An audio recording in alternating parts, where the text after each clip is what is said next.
Hello, గోవాకి వెళ్తున్నాను, వచ్చిన తర్వాత కలుసు. ఒక్క నిమిషం, అన్నీ ప్యాక్ చేస్తావా?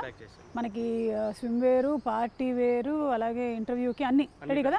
ఓకే అమ్మా, పెట్టేసే కార్లో. హలో, ఏంటి ప్రీ రిలీజ్ ఈవెంటా? అబ్బాయి లేదు, నేను గోవాకి వెళ్తున్నాను, అక్కడ పెట్టుకుంటారా? ఓకే ఓకే సరే. ఏంటో. హలో ఏంటి? హలో, ఫంక్షనా? ఎప్పుడు? అయ్యో కుదరదే, నేను గోవాకి వెళ్తున్నాను. వెకేషన్కి కాదు, జస్ట్ అట్లా ఇంటర్వ్యూ ఉంది. ఇంటర్వ్యూ అయిపోయిన తర్వాత ఏముంటుంది, ఇంటర్వ్యూ ఒక ½ అన్ అవర్, ఆ తర్వాత ఇంకా చిల్ అవ్వడమే. వచ్చిన తర్వాత కలుస్తాను. Okay bye. ఇక్కడే ఉన్నారు అందరూ, వెరీ గుడ్. ఆల్ రెడీయా? ఇంటర్వ్యూ స్టార్ట్ చేయడం ఏంటి? ఇంటర్వ్యూ గోవాలో అన్నారు. లేదా గోవాలో సినిమా మ్యాడ్ టు గోవా సినిమా, అదంతా ఇంటర్వ్యూ ఇక్కడే. ఊరుకోండి, జోక్ లేకండి. మీరు ఇంటర్వ్యూ గోవాలో అన్నారు. గోవాలో అన్నారు. ఏదో మిస్కమ్యూనికేషన్ జరిగిందాక? లేదా అనలేదు అట్లా. అంటే ఇంటర్వ్యూ ఇక్కడేనా? అదేంటి, నేను 3 పువ్వులు 6 కాయల్లాగా 3 రీల్స్ 6 బ్లాగ్స్ చేద్దామని గోవాలో ప్రిపేర్ అయిపోయి ఉన్నాను. అంటే వంశన్ ఇంకా 116లో ఇస్తాను ఇవ్వలేదు, అది రాగానే మేము తీసుకెళ్తాం. ఒక మమ్మల్ని షూటింగ్ కి బడ్జెట్ అయిపోయింది. 116లో ఏమవుతుంది? నేను ఒక ప్రీ రిలీజ్ ఈవెంట్ ఇక్కడ అంటే కుదరదు, అక్కడ అని చెప్పాను. వాళ్ళు అక్కడ స్టేజ్ కూడా అరేంజ్ చేసేస్తున్నారు. అదే నేనే ఫోన్ చేసి, ఐ మీన్ నా సైడ్ నుంచి ఫోన్ వచ్చి మీకు అలా చెప్పి మిమ్మల్ని ఇక్కడ. అంటే యాక్చువల్గా మీరు 2 ప్రీ రిలీజ్ ఈవెంట్ ఉన్నాయి కాబట్టి మీరు రారేమో. గోవా అని చెప్తే మీరు కొంచెం ఎగ్జైట్ అయ్యి వస్తారేమో అని చెప్పి అలా ప్లాన్ చేసాం. అది కాదు కళ్యాణ్ గారు, నేను కాక్టైల్, మాక్టైల్, స్విమ్ వేరు, పార్టీ వేర్ అని డ్రెస్సులన్నీ ప్యాక్ చేసేసుకున్నాను ఇందులో. నువ్వు క్యారెక్టర్ నుంచి బయటకు రావట్లేదా అసలు? నేను ఇంటర్వ్యూ చేయను ఇక్కడ, నేను గోవా అయితేనే ఇంటర్వ్యూ చేస్తాను. ప్రొడ్యూసర్ గారు మీరు అన్నమాట చేసేద్దామండి ఇక్కడ. ఇంకా హారిక గారు మీరా? నేను సినిమాలో ఈసారికి ఇంకో హీరోయిన్ ఉందేమో అనుకున్నాను. లేదు, నేను చెప్తున్నా ప్రొడ్యూసర్, ఇక్కడ చేసేద్దామండి ఈసారికి. ఏంటండి చేసేది? ఇదేమైనా సాంబార్?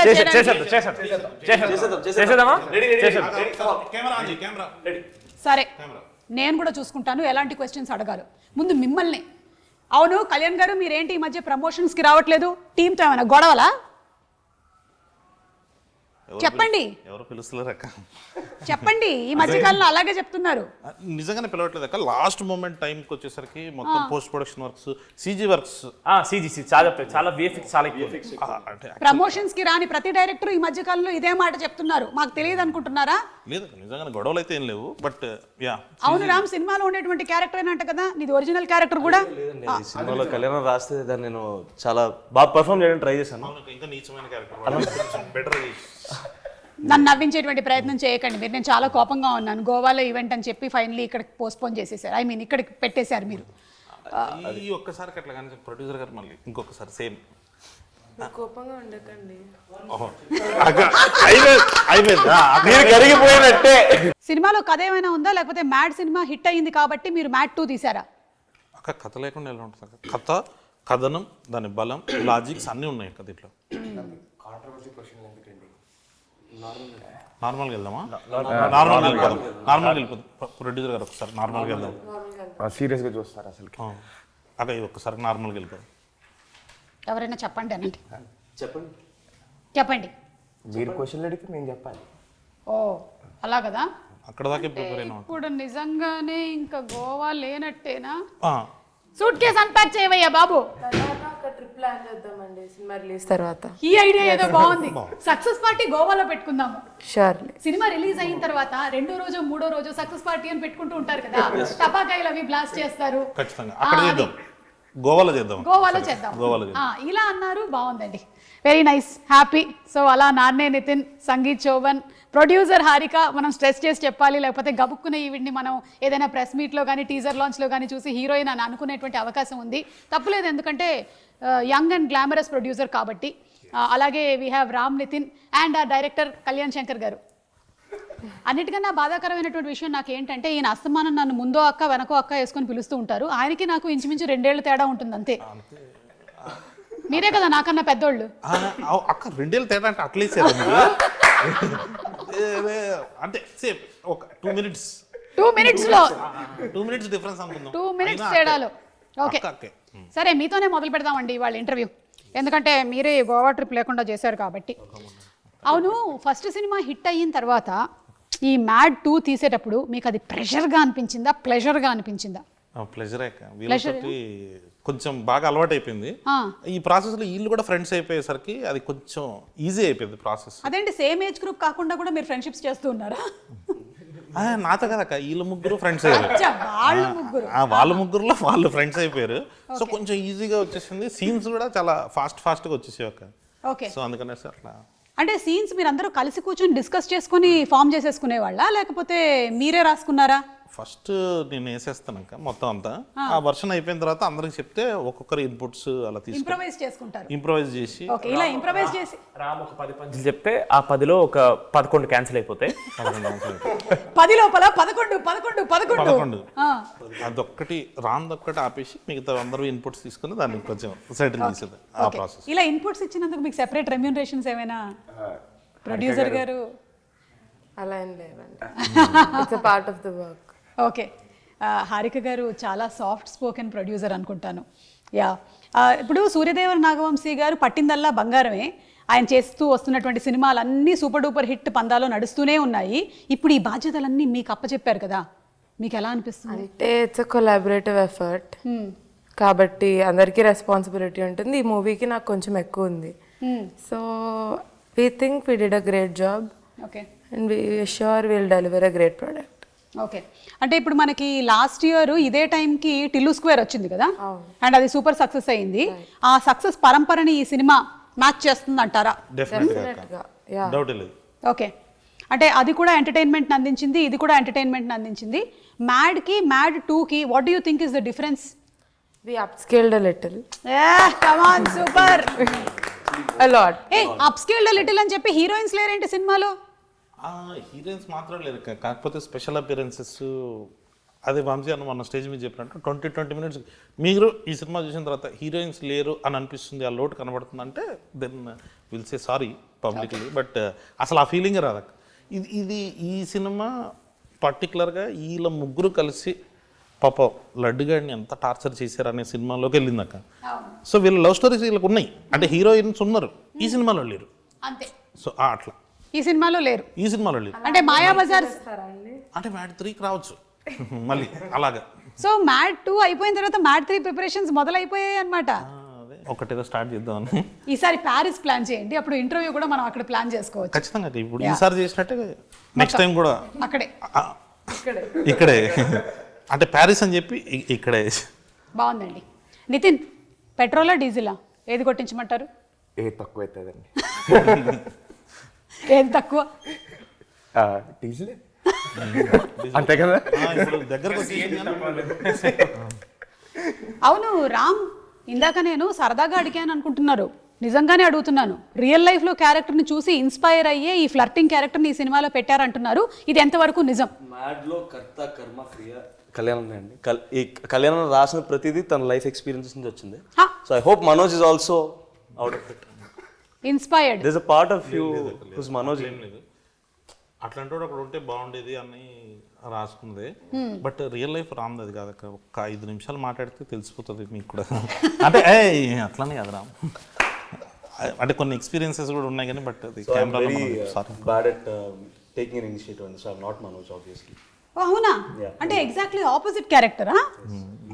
అంటే ఇప్పుడు ఆ character originally Sangeet and Nitin లో లేదు. వచ్చే ముందు వాడు ప్రామిస్ చేయించుకున్నాడు, మావా బయట మాత్రం నా క్యారెక్టర్ అని చెప్పొద్దు మావా, ప్లీజ్ మావా, నా పరువు పోద్దు మావా, మమ్మీ డాడీ చూస్తారు మావా అని చెప్తే మేము సైలెంట్ గా ఉన్నాం. ఇంకా మా పేర్లు బయటకు వస్తున్నాక వాడిది బయటకు తీస్తాం. ఇక బయట పెట్టేసారు ఎందుకు ప్రామిస్ వాల్యూ ఉంది, ఇంకా పెట్టలేదు కదరా, ఇంకా చెప్తే ఏమైపోతుంది. అంటే ఒరిజినల్లీ మనది అదే క్యారెక్టర్, కానీ ఈ రోజు మాత్రం ఒట్టేసి తీసి గట్టు మీద లేదండి. అంటే decent guy, I don't flirt and stuff. It's okay. వాళ్ళ అమ్మాయిలు చూస్తారు, మళ్ళీ కింద కామెంట్స్ పెట్టారు అనుకో మళ్ళీ బ్యాడ్గా ఉంటుంది, చూసుకోవాలి. సంగీత్ సినిమాలో గోవాకి వెళ్ళిన తర్వాత ఎంజాయ్మెంట్ ఎక్కువ ఉండిందా, షూటింగ్ ఎక్కువ ఉండిందా? చాలా అని చెప్తున్నాను అక్క, గోవాలో ఎంజాయ్ చేయడానికి వెళ్ళినప్పుడు ఎంజాయ్మెంట్ ఉంటుంది, షూట్కి వెళ్ళినప్పుడు అసలు టైమే ఉండదు అక్క. ఇంకోటి మేము వెళ్ళింది సమ్మర్లో వెళ్ళాం, వేడి చంపేసింది లాస్ట్ ఇయర్ ఈ టైంకి. ఇంకా జూన్ మే ఎండింగ్ జూన్లోకి వెళ్ళాం, అక్కడ ధూళి తీరిపోయింది, అక్కడ వర్షాలు పడుతున్నాయి కానీ చెమటలు మాత్రం వర్షాలాగే వస్తున్నాయి. అది సో చాలా హ్యూమిడ్. ఇంకోటి ప్రొడ్యూసర్ గారు ఉన్నారు కాబట్టి జనరల్లీ అవుట్డోర్ వెళ్ళినప్పుడు మనకి హాఫ్ డేస్ ఉండవు. సండే లాగా ఇక్కడ ఆఫ్ ఇచ్చినట్టు సండే కూడా షూటింగ్ ఉంటుంది. సో మాకు గ్యాప్ అయితే దొరకలేదు. ఆ వచ్చే గ్యాప్ ఇవ్వలేదని మీ మీద ఒక అపవాదు వేస్తున్నారు. దీని గురించి మీరు ఏమైనా చెప్పాలనుకుంటున్నారా? షెడ్యూల్ బ్రేక్స్ అయితే ఉన్నాయండి, గుర్తు లేదు అనుకుంటా. షెడ్యూల్ బ్రేక్స్ ఉన్నాయి, షెడ్యూల్ బ్రేక్స్ గోవాలో లేవు. గుర్తులేనని పనులు మీరు ఏం చేశారు? దాని కూడా బర్త్డే షూట్ చేసాం మేము. సో సారీ, అయితే మనం బర్త్డే ఇవాళ సెలబ్రేట్ చేసుకుందాం. హ్యాపీ బర్త్డే టు యు, పుట్టిన రోజు జేజేలు చిట్టి పాపాయి. బాబాయ్ బాబాయ్ బాబాయ్ బాబాయ్ కనీసం బాబులని మనం మార్చాలి. బాబు మా వాళ్ళు పాట కూడా పాడారు, ఇంకా పాట ఇవ్వాల్సిందే.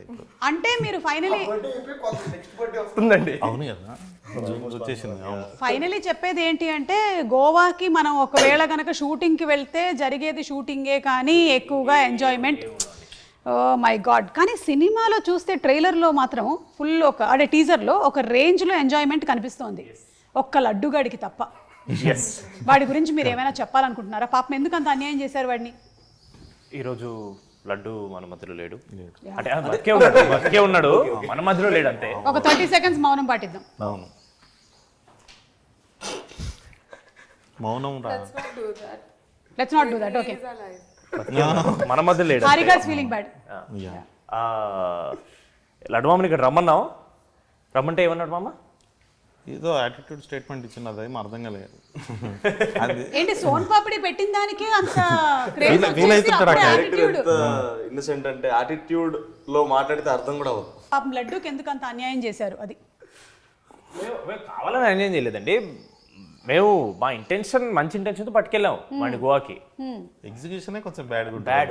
వాడిని మంచి ఉద్దేశంతో పట్టుకెళ్లారు గోవా కంటే. ఆల్రెడీ పెళ్లి ఫిక్స్ అయిపోయి ఆ పనులు ఉండేవాడిని మీరు గోవాకి ఎందుకు పట్టుకెళ్లారు? అందరు జాతకాలు డిఫరెంట్గా ఉంటాయి కదా. అదిదా సర్ప్రైజ్. ఓ ఓకే.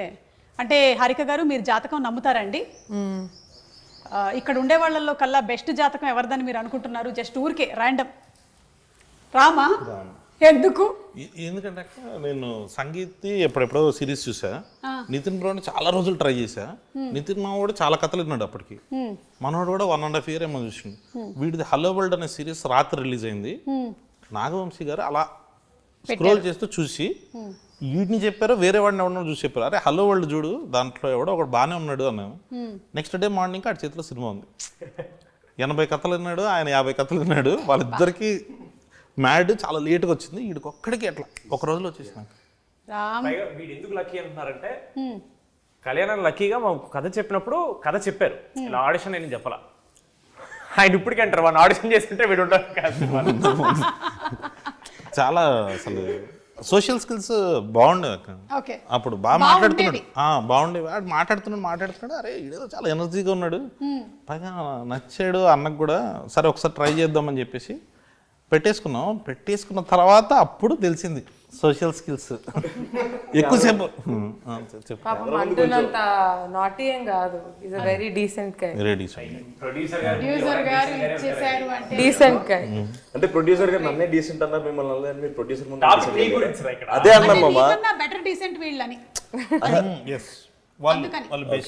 బెస్ట్ అని చెప్పలేదన్నమాట. ఇప్పుడు ఏంటిది నా ర్యాగింగ్ ప్రోగ్రామ్ లో ఉంది ఏంటిది? జస్ట్ నన్ను గోవాకు పంపించలేదు కాబట్టి ర్యాగింగ్ ప్రోగ్రామ్ పెట్టుకున్నాం. కానీ అవును, అనుదీప్ గారు అంటే మనందరికీ సెపరేట్ పంచులకి, డైరెక్షన్కి, అలాగే మీ మ్యాడ్ సినిమాలో యాక్టింగ్కి తెలుసు. ఈ సినిమా ద్వారా ఏంటి ఆయన లిరిక్ రైటర్ని కూడా చేశారా? చేసాం. అంటే మనోడు చాలా కాన్ఫిడెంట్గా మా పని మేము చేసుకుంటున్నాం. ఒక ప్రమోషన్ సాంగ్ ఒకటి అనుకుంటున్నాం అంటే లిరిక్స్ చాలా ఇంపార్టెంట్ పెట్టా అన్నాడు. అయితే రాసేసి అని చెప్పి రాసేసిండు, లిరిక్స్ చాలా ఇంపార్టెంట్ పెట్టాను, మరి రాయని. సో మనోడు మంచి లిరిక్స్ రాస్తాడు. నేను కూర్చున్నాక ఒకసారి పేపర్ పెన్ పట్టుకుని, డైలాగ్స్ అయితే అట్లా ఫ్లోలో వస్తాయి కానీ లిరిక్స్ అసలు అంటే ఒక హద్దు పెట్టినట్టు ఉంటుంది కదా, దీంట్లోనే ఈ బీట్లోనే రాయాలి, ఇలాంటి పదాలు రాయాలని, అది వచ్చేది కాదు. మనోడు 20 minutesలో వేసేసరికి అక్క ఈసారి అనుదీప్ టీజర్లో చూసారు కదా, ఒక షార్ట్ వచ్చింది, ఆ సీన్ బ్లాస్ట్. అంటే ఇంతకుముందు జస్ట్ అట్లా టీజర్ లాగా వాడాము, ఈసారి ఫుల్ లెంత్ సీన్ ఉంది అనుదీప్ది. Okay, I think he'll be SJ Suryah type కాదు కానీ వేరే టైప్లో అంటే ఈసారి ఆయన యాజ్ డైరెక్టర్ పరిచయం అయ్యాడు, యాక్టర్ పరిచయం అయ్యాడు, లిరిక్ రైటర్ గా కూడా పరిచయం అవుతున్నాడు. మనకి త్వరలోనే ఆ సాంగ్ కూడా రిలీజ్ అవ్వబోతుంది. Anybody would want to take the initiative and sing one line of the song? మొన్న ఒక ఈవెంట్ లో స్టేజ్ మీద పాట పాడాడు, 1500 మంది ముందు పాడాడు. అది Mad One లో పాట. ఈ పాట నేను కూడా సరిగ్గా వినలేదు, నాకు పంపలేదు. సరే Mad One లో పాటే పాడండి. మొన్న స్టేజ్ మీద పాడావు కదా. మళ్ళీ పాట పాడేస్తా. 1 2 3 ఇదిగో పాట. గొంతు చాలా బ్యాడ్ ఉంది. సరే పాడు. తెలిసి కూడా పాడమంటాడు. ఆయన గొంతు బ్యాడ్ ఉందని మీకెలా తెలుసు? అంటే రోజు వింటుంటాను కదా. పాడు పాడు పాడు. ఫ్లోలో నిజాలు అగర్ తుమ్ చెప్పేస్తున్నారు. సాతో పాడరా. అదా వద్దన్నా, మనం నవ్వుకుంటూనే పాడదాం. పాడు మన పాటనే పాడు చేయడం ఎందుకు లేరా అంట. పాడు పాడు. ఓకే. చిన్ని చిన్ని కళ్ళే మైక్ గోవాకా పాట మొదలెడితే భయం వేస్తుంది. అచ్చా ఓకే పర్లేదు కూర్చో, మనమే పాడమని సరే చెప్పాం కదా. వదిలేసేయండి ఇంకేదో. జలసరా మళ్ళీ మొదలెట్టండి. అయిపోయిందండి, వెళ్ళిపోయారు కూడా ఆడియన్స్. లేదు వాళ్ళని పట్టించుకోవద్దు పెద్దగా, నేను కూడా పట్టించుకోవట్లేదు. పాడు. ఏదో ఒకసారి నా పాడండి. నువ్వు చిన్ని చిన్ని అని స్టార్ట్ చేసినావు కదా. చిన్ని చిన్ని ఆశ. ఇది కూడా బాగానే ఉంటుంది. మీ వాయిస్ చాలా బాగుంది, మీరే పాడొచ్చు కదా. అక్క ఆల్రెడీ పాడేసింది, పాడు. ఓకే. చిన్ని చిన్ని కళ్ళే అస్సలు బాగాలేదు గొంతు, నాకు అర్థమైంది. అర్థం వాళ్ళ రియాక్షన్ చూస్తుంటే పాడలేకపోతున్నాను ఫస్ట్.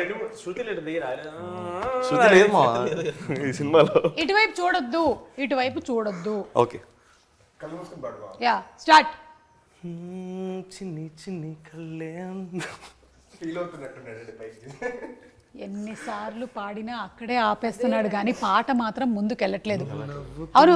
వెళ్ళిపోమాకే నా గుండెనేమో గిల్లిపోమాకే.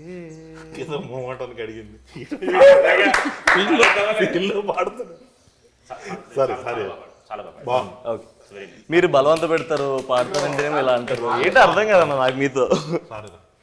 ఏదైనా ఒక సినిమా షూటింగ్ చేసామంటే ఆ సినిమా కథతో ఆ సినిమా ఫినిష్ అయిపోతుంది. కానీ ఈ సినిమా మాత్రం మీరు ఇంకా ట్రావెల్ చేయబోతూనే ఉన్నారు. మరి what are the learnings Mad నుంచి, ఫస్ట్ మ్యాడ్ నుంచి మీరు ఏం నేర్చుకున్నారు? ఈ టీం నుంచి మిమ్మల్ని ఇన్స్పైర్ చేసిన వాళ్ళు ఎవరైనా ఉన్నారా? Come on, give a motivational speech. Inspiration మా డైరెక్టర్ గారు ఎప్పుడు ఇస్తూనే ఉంటారండి ఇన్స్పిరేషన్. ఎవరైనా అనుకుంటున్నాం మాట్లాడమంటారా? అక్క ఇప్పుడు చూడండి, ఒక మంచి ఇన్స్పిరేషన్ అంటే నాకు నేను ప్రతిసారి ఇన్స్పైర్ అవుతాను నాకు తెలిసిన పర్సనాలిటీస్ని చూసినప్పుడు. కళ్యాణం చూసినప్పుడు నేను కామెడీ విషయంలో ఇన్స్పైర్ అయ్యాను. నేను అంటే బ్యాడ్గా చేస్తున్నాను ఏమనుకోద్దాను. సంగీత్ని చూసినప్పుడు డాన్స్లోను, నితిన్ చూసినప్పుడు ఫైట్స్లోను I was always inspired by all of these people. విష్ణుని చూసినప్పుడు కూడా ఎస్పెషల్లీ. విష్ణుని అన్ని విషయాల్లో. ఏ విషయం మావా? యాటిట్యూడ్ చూపిస్తుంటాడు కదా, ఆ యాటిట్యూడ్ విషయంలో ఇన్స్పైర్ అయ్యాను నేను. సో మిమ్మల్ని చూసినప్పుడు అయితే నేను మీలా మాట్లాడాలనుకున్నాను ఏదో రోజు, ఇప్పుడు కావద్దో తెలియదు నాకు. మొత్తానికి మాట్లాడేస్తున్నావు ఇప్పుడు తెలియకుండానే. అంత పని చేశానా? సో అలా మీకు ఈ మూవీ ఫస్ట్ పార్ట్ నుంచి సెకండ్ పార్ట్కి వచ్చేసరికల్లా these are the learnings. Sangeeth మీకేమైనా ఉన్నాయా? లేదక్క, సారీ వీడైతే చాలా ఫేక్ చేస్తున్నాడు. ఈ సినిమా ఇన్స్పిరేషన్ కోసం అయితే తీయలేదు మేము లిటరలీ చిల్లర చిచ్చోరి పనులు చేసి అందరిని నవ్విద్దామని చెప్పి చేసినాం. కానీ ఈ సినిమా చూసి ఎవడు ఇన్స్పైర్ అవ్వకూడదని మేము ఈ సినిమా తీసాం. ఆయన కూడా నాకు అదే చెప్పాడు ఫస్ట్ కథ చెప్పినప్పుడు, ఈ సినిమా చూసి ఎవడు ఇన్స్పైర్ అవ్వద్దు, మెసేజ్ ఏమైనా ఉంటే వాట్సాప్లో పంపిద్దాం, ఎంటర్టైన్మెంట్ మాత్రం థియేటర్లో ఇద్దాం అని చెప్పి ఫిక్స్ అయ్యాం మేము. Okay sangeet, very good. నిజాలు చెప్పావు. నువ్వు? నేను కొంచెం నిజాలే చెప్పాను. వాడి పేరు తప్ప వాడు చెప్పింది ఒక్కటి కూడా అన్ని అబద్ధాలే. హారిక, ఈ సినిమాకి మ్యాడ్ 1 కన్నా ఎక్కువగా ఖర్చు అయ్యిందని, ఎందుకంటే లొకేషన్స్ అన్నీ అప్స్కేల్ చేశారు కాబట్టి కొంచెం ఓవర్ బడ్జెట్ అయ్యిందని అంటున్నారు. ఎంతవరకు నిజం? వీళ్ళు కూడా రెమ్యునరేషన్స్ ఎక్కువ డిమాండ్ చేశారంట. టు సమ్ ఎక్స్టెంట్ నిజమే, కానీ it's gonna be worth it. మీరు ఆ స్టేట్మెంట్ తర్వాత నిజం చెప్పకండి, ముందు స్టేట్మెంట్ వాళ్ళే. అన్ని నిజమే, మీరు చెప్పిన అన్ని నిజమే, అన్ని నిజమే, కొంచెం ఎక్కువ నిజం, ఎక్కువ నిజమే. First part second part. కానీ దానివల్ల ఏం లేదు, it's gonna be worth it కాబట్టి we are okay with all of that. Okay, on a scale of 10 ఒకవేళ మ్యాడ్ మనకి అరౌండ్ 9 on 10 అయినట్టయితే ఇది ఎలా ఉండబోతుంది? Entertainment, fun. In terms of fun and entertainment 10 on 10 ఉంటుంది. ఇంకా అన్నీ ఇంకా మీరు చూస్తేనే మీకు అర్థమవుతుంది మూవీ చెప్పడం కన్నా. Okay, so it's not only for the youth but it's for the complete family entertainer. Everyone should go watch it in the theaters. Every age group will like it. Okay, Kalyan గారు, ఇది మనకి ఇంగ్లీష్లో వచ్చినటువంటి hang ఓవర్కి కొంచెం ఏమైనా దగ్గరగా ఉంటుందంటారా? లేదక్క, అసలు అంటే వాళ్ళకి ఏదో పాపం వేగస్ ఉంది, మన వాళ్ళకి ఇక్కడ గోవా ఉంది, దాంట్లో పెళ్ళి దీంట్లో పెళ్ళి ఉందని చెప్పి అట్లా కలిపేసారు. ఫస్ట్ పార్ట్ అప్పుడు కూడా అంతే, కింద టీజర్ రిలీజ్ చేసినప్పుడు చిచ్చోరే అని, రిలీజ్ తర్వాత ఎవరో ఏమనలే. కరెక్ట్, అంటే కొంచెం సెటప్ వైజ్ అలా అనిపించవచ్చు కానీ, బట్ వీళ్ళు హ్యాంగ్ ఓవర్ ఏందక్క చూసిన ఆ పెళ్ళి ఏంది, డాడీ ఏంది, సోంపాపిడి ఏంది, హ్యాంగ్ ఓవర్ ఏంది అన్నట్టు ఉంటుంది మొత్తం లోకల్. ఇందాక మీరు ఆర్కే గారిని అడిగినట్టు ఇది మొత్తం కంప్లీట్ ఫ్యామిలీ కోసం ప్యాకేజ్ చేసేసాం. మీరు అసలు పెళ్ళి అనగానే ఇంకా డాడీ కానీ మమ్మీ కానీ వాళ్ళు చేసే హడావిడి, ఇది మొత్తం ఒక ఫ్యామిలీ అంతా కూర్చొని ఎంజాయ్ చేసేది. సరే గోవాకి వెళ్ళిపోయింది, ఇది మన మ్యాటర్ కాదు, యూత్ మ్యాటర్ అని కూడా అనుకోలేదు. అక్కడ వెంటనే రఘుబాబు గారు వచ్చేస్తారు, మన క్యారెక్టర్స్ అన్నీ ఉండి వీళ్ళ వల్ల మామూలుగా ఫ్యామిలీస్ ఎలా ఇబ్బంది పడుతున్నాయి. ఒక చిన్న కొడుకులు అని ఈ మధ్య మీమ్స్ వస్తున్నాయి కదా, అట్లాంటి ముగ్గురు చిన్న కొడుకులు ఈ సినిమాలో. సో ఆ బ్యాచ్ ముగ్గురు చిన్న కొడుకులు అందరూ వచ్చేసి పాపం లడ్డుగాడిని ఎంత ఆడుకుంటారు అన్న జోన్లో వెళ్తుంది. కంప్లీట్ గా ఫ్యామిలీ అంతా కూర్చొని ఎంజాయ్ చేసేసి కాదా నాకు అన్నున్నాడు. అవును నితిన్, నువ్వేంటి అసలు ఫస్ట్ పార్ట్ లో ఏమో నువ్వు బాగా చదివేసి టాపర్ అవుతావు అనుకుంటే వీళ్ళతో కలిసి ఇలా వీళ్ళతో కలిసిన తర్వాత లైఫ్ ఏంటి అలా మారిపోయింది? ఎవరైనా అంతే, అందుకనే చెప్తారు ఫ్రెండ్స్ మంచోళ్ళు ఉంటే మీ బుద్ధి కూడా బాగుంటుంది అని చెప్పి అందుకనే అంటారు. ఎవరు చెప్పారు ఇలా ఇంట్లో? అందరు చెప్తారండి. ఓకే, అంటే పార్ట్ 1 లో ఒక మేజర్ మిస్సింగ్ ఉంది మీకు. అయితే మనోడే అందరికన్నా పెద్దది కనిపించాడు కానీ లాస్ట్ లో పెద్ద ప్రాంక్ చేస్తాడు. అవును, మరి నువ్వు కూడా కలిసి చేస్తావు కదా. అంటే నేను ఎలాగో ఏదో కేటగిరైజ్ చేస్తారు కాబట్టి నిన్ను కూడా ఏదో చేయాలి. నేను అనలేదు, నువ్వు అనుకుంటే నేనేం చేయలేను. కాదు, ఈ స్టోరీ సెకండ్ పార్ట్ మీరు ఎన్టీఆర్ గారికి కూడా వినిపించారా? లేదండి. ఓకే, మీరు చేసేటువంటి మూవీస్ ఏవి డిస్కషన్స్ జరగవు? అంటే చెప్పడం అవన్నీ చెప్తాను నేను, ఈ పలానా ప్రాజెక్ట్ వచ్చింది ఇది చేద్దాం అనుకుంటున్నాను, ఆయన కూడా సజెషన్స్ ఇస్తారు. ఓకే, కాకపోతే కథ మొత్తం విని అదంతా ఆయన తీసుకోరనమాట, నాకు బాధ్యత వదులుతారు. కొంచెం నువ్వు చేయాల్సిన వరకు నువ్వు చేయాలి, నేను చేసే వరకు నేను చేయాలి అని చెప్పి. సో కథ వరకు నాకు వదిలేస్తారు ఆయన, మిగతావన్నీ కనుక్కుంటారు, ఏం జరుగుతుంది ఎలా జరుగుతుంది ఎవ్రీథింగ్. ఓకే, సో ఈ కథ విషయంలో ఆయనకి ఇంకా ఏమీ తెలియదు, అంటే కొంచెం మెయిన్ పార్ట్స్ తెలుసండి. ఓకే, సినిమాలో ఉన్న మెయిన్ పార్ట్స్ ట్విస్టులు అవి తెలుసు. కానీ టీజర్ యాక్చువల్లీ ఫస్ట్ చూసింది తారకనే. అవునా? వంశం చూసింది ఫస్ట్. కరెక్ట్. ఓకే, అండ్ అలాగే మోస్ట్ ప్రాబబ్లీ ట్రైలర్ కూడా ఆయనే చూస్తారేమో. అంతే ట్రెడిషన్ ఫాలోయింగ్. కళ్యాణ్ గారు, సాంగ్స్ ఎలా మీరు ఇంత కరెక్ట్ మీటర్ లో పట్టగలుగుతున్నారు? మీకు సాంగ్స్ అండ్ డాన్స్ మీద మంచి అవగాహన ఉందని తెలిసింది. సాంగ్స్ అంత బాగా వస్తున్నాయి. ఆ స్వాతిరెడ్డి సాంగ్ లో ఉండేటువంటి డాన్స్ మూమెంట్స్ అన్ని ముందే మీరు కొరియోగ్రాఫ్ చేసి కొరియోగ్రాఫర్ కి చెప్పారు అని అంటున్నారు, ఇది నిజమే? అస్సలు లేదక్క, విజయ్ పొలక్కి మాస్టర్ ఆయనే కంప్లీట్ చేసిండు. పొలక్కి మాస్టర్ నేను అసలు డాన్స్ చేస్తున్నప్పుడు నేను రానక్క మళ్ళీ వీళ్ళైనా ఇన్ఫీరియర్ అవుతారేమో అనేసి ఫస్ట్ పొలక్కి మాస్టర్ ఆయన చూపించినప్పుడు రమ్మి గారు టిక్ టిక్ తారా టిక్ టిక్ ఇలా ఉండాలి అని చెప్తారు. అవన్నీ చెప్పిస్తారు, వాళ్ళు డిసైడ్ అయ్యి వెళ్ళిపోయిన తర్వాత మేము వస్తాం అక్కడికి. లేదు కానీ సాంగ్స్ మాత్రం క్రెడిట్ అంతా బీమ్స్ అన్నది. ఆయన ఏదైనా పెళ్లి సాంగ్ అని అనగానే దాంట్లో నుంచి మనకు 10 ఆప్షన్స్ చెప్పేస్తుంటాడు. ఆ 10 ఆప్షన్స్లో ఆయన పాడుతున్నప్పుడే మనకు ఒక ఫైనల్ అవుట్పుట్ చూసేసేటట్టు వచ్చేస్తుంది. ఈ స్వాతిరెడ్డి మాత్రం ఏదో ఇంకా ఫస్ట్ పార్ట్ అప్పుడు మన శ్రీరాములు థియేటర్కి వెళ్ళినప్పుడు చూసాను, మన సంగీత్ది లడ్డూది ఒక సీన్ ఉంటుంది. రాత్రంతా మేము డిస్కస్ చేసుకున్నాం దీని గురించి అని అనగానే స్వాతిరెడ్డి పాటకి సంబంధించి ఇలా చిన్న బిట్ సాంగ్ ఒకటి చేశారు. థియేటర్లో ఆ వైబ్ చూసినప్పుడు అనిపించింది ఇది ఖచ్చితంగా ఫుల్ సాంగ్ చేయాలి, ఫుల్ సాంగ్ చేసి శ్రీరాములు థియేటర్లో చూడాలని. సో దానికోసం ఆ సాంగ్స్. మనం ఫస్ట్ పార్ట్ లో చాలా కవిత్వాలు అవి చెప్పాం కదా, అదే లైన్స్ ఏమైనా ఒకటి అదొకటే ఉన్నాను నా దగ్గర. చెప్పినప్పుడల్లా నాకు కొంచెం అదే ఏంది తప్పుగా కాదు, అనవసరంగా రాశాను నేను అనిపిస్తుంది. అంటే అది రాయలేదక్క, అది నాకు సంబంధం లేదు. వాడు ఓన్ గా ప్రిపేర్ అయ్యింది. మరి ఓన్ గా ప్రిపేర్ అయిందంటే ఒకటే ఉంటుంది. ఇప్పుడు డైరెక్ట్ సినిమా అనుకోండి, డైలాగులు ఉంటాయి, రాసింది ప్రిపేర్ అయ్యి చెప్పొచ్చు, బోల్డ్ రాయొచ్చు. నా లైఫ్ లో నేను ఒకటే వాడతాను అందరి దగ్గర. రాయచ్చు నువ్వు రాయగలవు కదన్నా, స్పాట్ లో ఇలా చెప్తాడండి, సరే ఒక్కటి చెప్పే మామ తొందరగా. అది నీలామ్ స్ట్రాంగ్ ఉంది మా. అది నీలామ్ స్ట్రాంగ్ అంటే ఏంటంటే ఇప్పుడు మీకు నీలామ్ స్ట్రాంగ్ అంటే కోపం ఉందా? లేదు. నాకైతే చాలా కోపంగా ఉంది. ఎందుకు? నీ మీద కాలు పెట్టి తొక్కాడు కదా. అబ్బా ఇంత బ్యాడ్ ఇప్పటి వరకు ఈ మధ్యకాలంలో నేను వినలేదు. దయచేసి వీడిని వేరే ప్రోగ్రామ్ ఇప్పుడు చెప్పండి, రియల్ లైఫ్ లో మీకే అర్థమైపోయి ఉంటుంది ఈ పాటికి. రియల్ లైఫ్ లో కూడా నువ్వు మనోజ్వేనని అర్థమైపోతుంది. అంతే తింగరగా ఉన్నాయి ఈ ఆన్సర్లు కూడా. అవును సంగీత్, పాపం మన లడ్డూకి బీట్ కానిస్టేబుల్ వేషం ఎందుకు వేశారు? 4 ఎస్ఐలు ఉంటే డౌట్ వస్తుందేమోనని చెప్పేసి 3 ఎస్ఐలు ఒక బీట్ కానిస్టేబుల్. బేసిక్గా అది ఒకటే మిగిలిందా? అదొక్కటే మిగిలిందండి. ఇంకోటి 5 చెప్పారు, ఎస్ఐ బట్టలు 5 చెప్పారు, 4 వచ్చి ఒకటి రాలేదు. ఓకే, ఏం చెయ్యాలా అని రామ్ గెద్దాం అంటే ఫీల్ అవుతాడు. లడ్డు ఫీల్ అవుతారు అనుకుంటారా మీరు? ఇది కూడా ఫీల్ అవ్వడమే. ఈ మాత్రం ఫీలింగ్స్ మీరు handle No, we won't accept. If you're feeling bad, we'll make you feel more bad. This is mad. If you are feeling more bad will make you feel worst. I'm feeling great. That is mad square. Be honest, yeah. Mad చాలా square, feel అవుతున్నాను. Mad square. So అందుకని మీకు బట్టలు లేక అతనికి ఉండేటువంటి వాటిలో నుంచి అడ్జస్ట్ చేసి అతని సైజ్ కి తగ్గట్టుగా ఉంది కాబట్టి ఇచ్చారు, కానీ నీ మీద ఎలాంటి పగా ప్రతీకారం లేదు. లడ్డు నన్ను అడగమని చెప్పాడు, అందుకని ఈ క్వశ్చన్ నేను అడిగేసాను. ఓకే సరే, ఇప్పుడు వేరే కొన్ని క్వశ్చన్స్ రెడీ కావాలంటే మీకు ఈ ర్యాపిడ్ ఫైర్ క్వశ్చన్స్ ఉన్నాయి, లేదంటే జనరల్ నాలెడ్జ్, మీరు ఏం సెలెక్ట్ చేసుకుంటారు? పక్కా? Rapid fire. Sure, general knowledge వద్దా? మాకెంత నాలెడ్జ్ ఉందో జనాలకి